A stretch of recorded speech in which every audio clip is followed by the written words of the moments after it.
I called you to address you about the political prisoners' plight. Dozens of our comrades that have been in prison for close to 4 years without committing any crime whatsoever, without trial.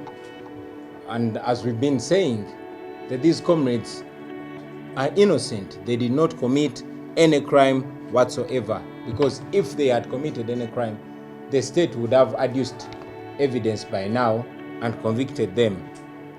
But for close to 4 years, there has not been any evidence adduced against them. They have not been tried, but just held illegally in detention.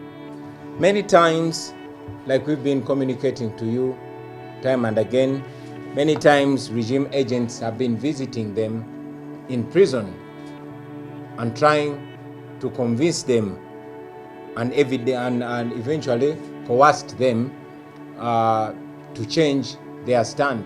They've always been going with one message to them in prison: plead guilty or rot in jail.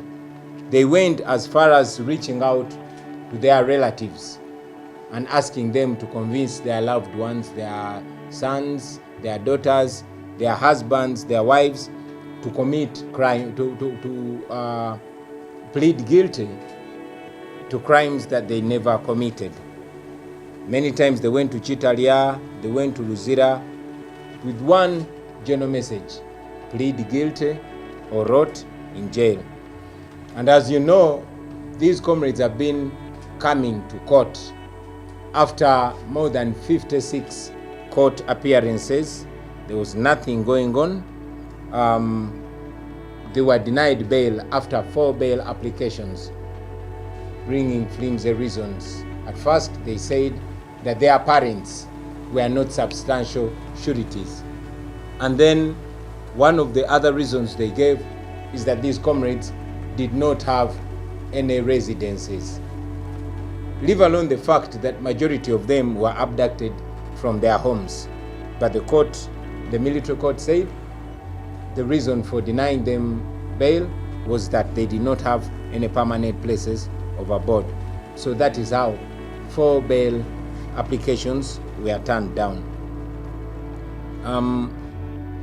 The regime, whenever they reached out to them in prison, they were promising them money and promising them houses if they can yield to what they were requesting them, to first plead guilty and then implicate us, especially myself, in crimes that even they themselves did not commit. The regime was always straightforward to them, telling them that the only thing that could save them from jail is to defect and start working for General Museveni and tell lies against us constantly. The regime went ahead to even deny us access to these our comrades. But other people like Balaam and others were always accessing them. But whenever, and you saw, we were always putting it on social media. Many times we went to visit them and we were denied access to them. So after all that back and forth in court, after frustrating the bail applications, the regime finally succeeded in breaking the backs of some of these our comrades. So out of desperation, 6 of our comrades in Chitalia wrote to the military court asking to withdraw the NUP lawyers and saying that they want to be represented by UPDF lawyers. I visited them about a week ago in Chitalia, and after speaking to them, some of them recalled their decision, while others told us that they were coerced, but they were changing their mind about selling out. Yesterday, you saw 3 of our comrades from Luzira pleaded guilty. Among them was Mwanguzi Paul, was Obilai Siraj, and Muganza Joseph. They changed their long-held stand of not guilty, because they were not guilty. This time they changed their stand and said they are guilty. Even the famous Sanya Nudin Kakoza, who was always standing up firmly and challenging his illegal detention, yesterday unfortunately was back broken.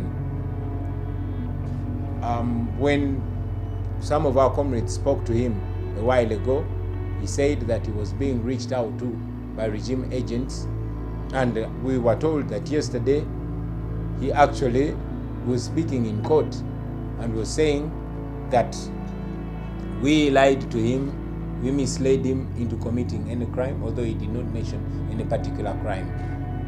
But we understand that out of desperation and out of too much pressure from regime people, this happened.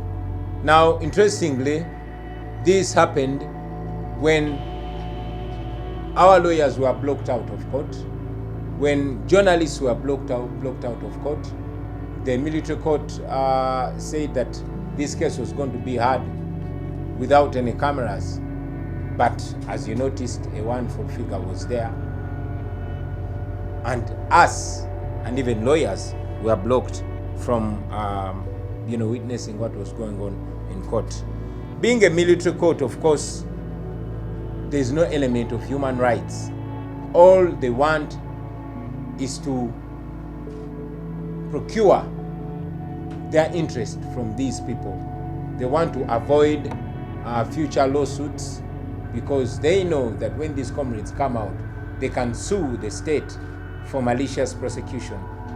And also, they want to use them as tools, as examples to those that stand against the regime, but also as tools of intimidation to the rest.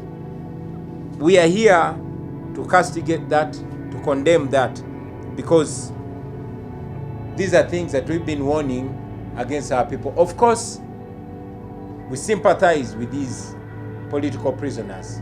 We understand their plight, and we understand that everybody has a certain level of resistance. Probably some of these comrades could not resist beyond 3 or 4 years in prison, and that's how they sold out. We don't blame them so much. We sympathize with them, because some of them had really gotten very desperate. But we warn all of you comrades that this regime does not love you.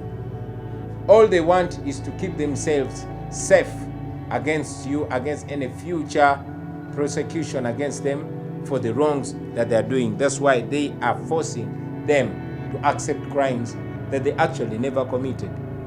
We understand them, we sympathize with them, but we discourage that kind of behavior, because ultimately it doesn't only hurt those that have sold out, but it even hurts justice and freedom.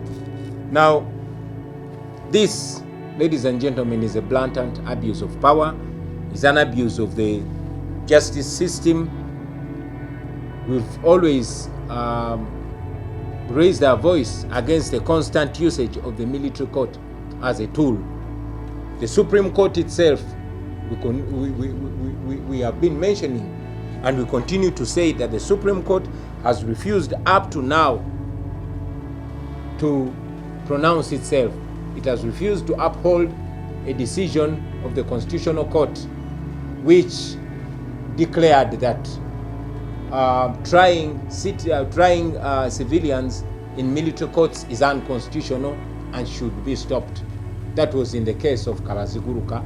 But up to now, the Supreme Court has not pronounced itself, because, as you know, the justice system is only a shadow of itself, and the justice system now is an injustice system, for lack of a better word.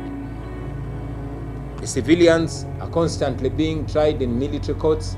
Now Museveni is using the military court as a weapon against his political opponents. We condemn that, but we can only expose them for now. We can only call out the Supreme Court to stop being complacent and being part of the oppression to be a court worth its name and pronounce itself against the trial of civilians in military courts.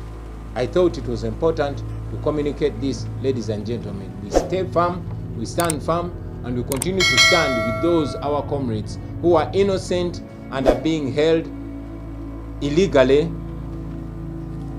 in jails and also being tried in military courts.